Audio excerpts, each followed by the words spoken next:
The first thing. We are going to be in the Halloween parade on October 23rd. The Hideout is making masks and all kinds of crazy things for this crazy Cultural Mile parade, October 23rd. If you want to, 22nd. And if you want to sign up, you can sign up on the tent right over here and be part of the Hideout contingency in this parade that Alice and Gearlock and all of her friends are trying to turn into this crazy Burning Man, before Burning Man was horrible, kind of parade here in Chicago where abstract performance artists can have a place to do stuff. Anyway, you can sign up over the tent right over there.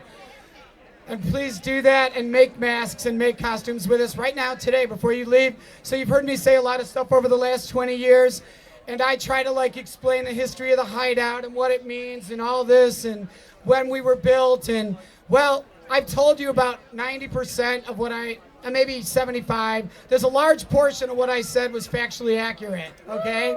And then a large portion of it was drunken, ranting banter. And it took me 20 years to admit that. But anyway, you want to hear the truth? Are you ready for the truth? Do you want to know how this place came about? Why we're here? We have with us, this is the official City of Chicago. And most of the stuff the City of Chicago says you don't believe. But this is the one guy who, over a number of the credible source that everybody goes to, he is the actual City of Chicago official cultural historian for this city. He is here with us right now to tell you the actual history of the place that we are right now. Please welcome, this is the great one himself, Tim Samuelson, the historian for the City of Chicago. Well, at least that's what it says on my business card. So anyway, whoa!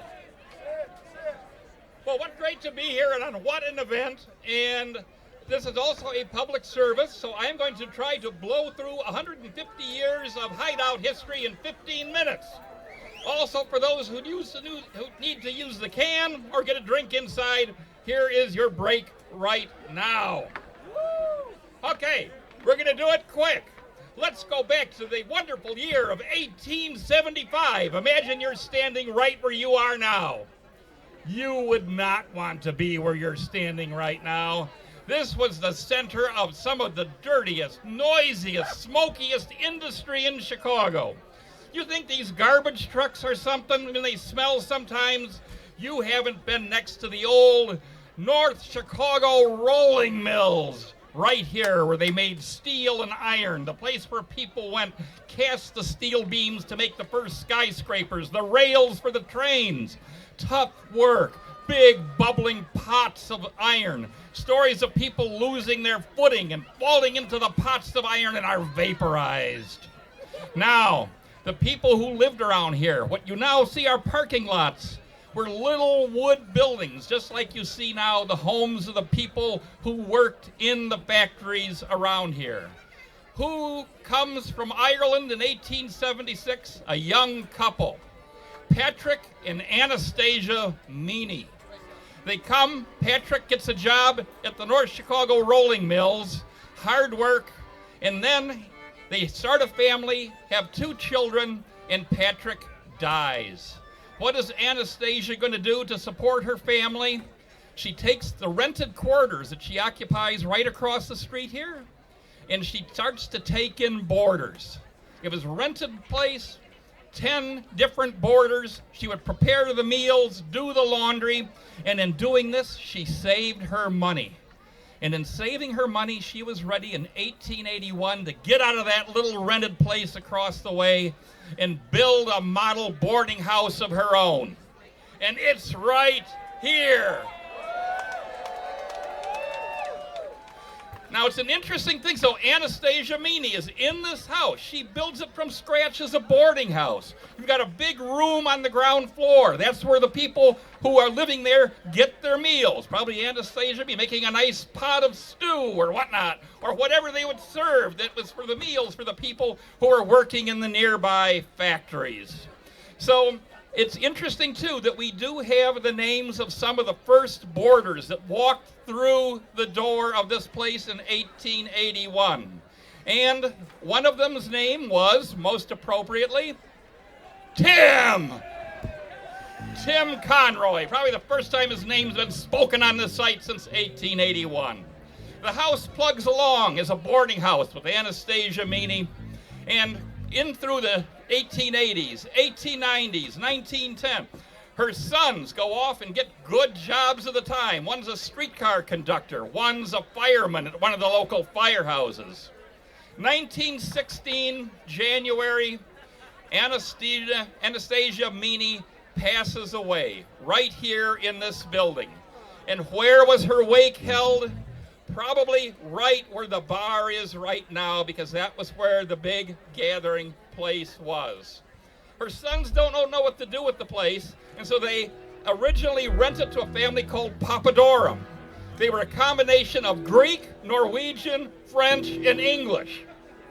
Drove a truck, and this is kind of the beginning now, 1916, 1917, of the Teamster era of the building. And so you start getting into 1919, and you have a little event that happens called National Prohibition. Now, if you wanted to sell some illegal hooch, where's a better place to put it but a place in the middle of nowhere amidst all the factories where you'd never think to look for it unless you knew? So John and Mary Jusko lived with 7 children up on the top floor. The speakeasy was down on the ground floor for all the working people that were getting off their shift to get themselves a drink. Carries on through those years, and even after the repeal of Prohibition in the 1930s, it carries on as a bar with the Juskos in command. But then it changes hands again. It's now 1947, and there's a man named Angelo Favia who takes it over. Angelo Favia. Now, he was from a Baresian from Italy. Now, you often hear stories of Chicago's Italian neighborhoods, and they say, oh, Little Italy down on Taylor Street. But there was a real Little Italy that nobody talks about, and it's still there to this day. It's right there around Grand Avenue in Racine. You probably know, get the best sub sandwich at Bari Foods. Well, that's where. And so, yeah, and D'Amato's Bakery. So that's where it is. So anyway, he takes this over. Now, let's just say that that is a neighborhood that always kept a low profile. Because in many cases, many of the things that people did in the families that lived there had to be a little bit under the radar. He knew what you had to do to kind of keep quiet, maybe keep things out of the spotlight. So he takes this place over and then proceeds to make it disappear, except for the people who knew it was here. If you take a look at the Chicago telephone book at the time that Favia owned this place, you will see pages with thousands of bars listed all across the city. You will not find any bar listed at this location. He made it disappear. Unless you knew it was here and you were welcome with open arms. And so it was still a workingman's bar. People who lived nearby. It's a place where Nelson Algren and Art Shea actually came to have a drink. So it carries on like this. It's a place that if you didn't know where it was, or you didn't know what it was, you weren't welcome to be here anyway, because this was a place for the workers. But just to tell you how the place keeps going in a business, it's kind of a bit of word of mouth. And I'll give you a little lineage of what happened. So let's take an example that there is a man by the name of Tom Shaughnessy. He works in what's now U.S. Steel, where the old Chicago rolling mills used to be. He comes here all the time. It's familiar. It's the neighborhood bar. It's a place to kick a few back. And so then he meets up a friend who works in the gravel business, for gravel for roads. His name is Tom Nicholson. Brings him over here, and then Tom Nicholson and Tom Shaughnessy go hoist some drinks here. Now, meanwhile, Nicholson's family lives out in suburban Mount Prospect, and the family can't figure out where the heck he's going every night. And so the family kind of asks a question. where's Dad going, including his daughter Katie. It seemed really mysterious. So they go, they ask, where is this place? Never mind, won't tell. There's even little windbreakers. In fact, daughter Katie goes and sees somebody wearing a hideout windbreaker and says, oh, tried a little trick. The hideout, where is that place again? And the person went, So then she goes and she finally gets it out of her dad. It's a place that's north of North Avenue, and she drives around for hours, and she finds the place tucked in.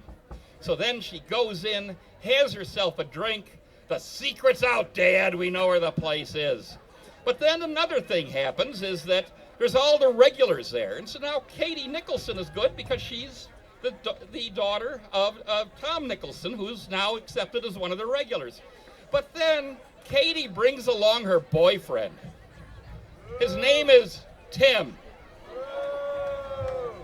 So now Tim is not like the usual people we're hanging out here at the hangout. He kind of likes to talk. And just kind of what comes to mind comes out of his mouth. So you can almost imagine, by this time, one of the Fabias who's running the bar, and they probably say, well, how do you put up with that guy in there? And to use the old movie cliche, I keep him around because he makes me laugh. But no, the people love Tim, and he goes, and it fits in. And also Tim would then buy rounds, which endeared him to the customers of the hideout even more. So then it goes on in the gathering place.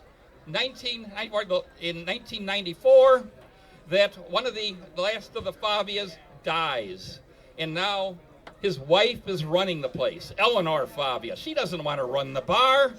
So there was an interesting thing. Tim would always be in the place and say, always helpful with the advice.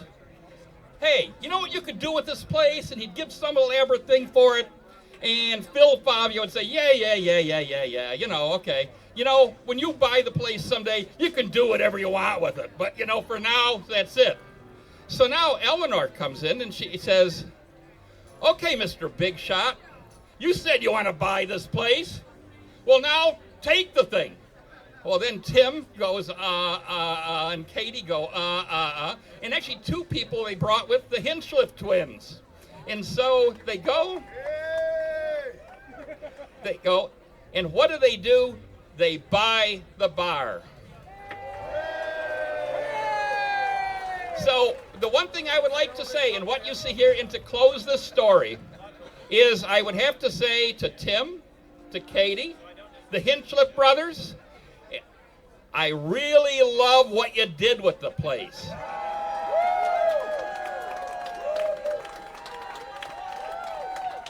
And the thing I like the most about what you did with the place, you didn't do a damn thing to it. Congratulations, 20 years, great to be here. Thanks much.